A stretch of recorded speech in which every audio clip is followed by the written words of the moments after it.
I was sitting in the office one day just planning what my next series was going to be, and suddenly a hat came whizzing around the corner, nearly landed on my desk, not quite, and then a head followed it around the door jamb, and it was Tex Morton, who I'd known for years. And he was just in town, and he found out where I was.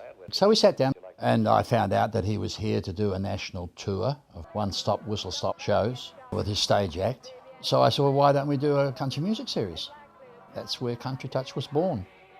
Tex went away and did his tour, and then the intervening period I plotted and planned and organised, the dancers, and looked around for a band and went to a coffee place in Newmarket to listen to a group that I knew nothing about. I hadn't heard them at all, called the Hamilton County Bluegrass Band.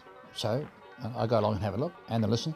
And I was pretty impressed, so I had a chat to them afterwards and found out that not only were they good musicians, but they could also read music. So I put the proposition to them, how would they like to be the resident band on Country Touch?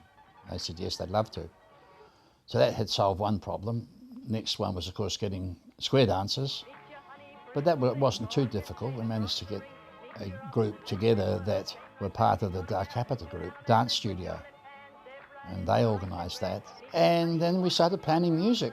And then that's when I had to then try and catch up with where Tex was and keep in contact with him and get music material off him, and so that I could put them into show sequences.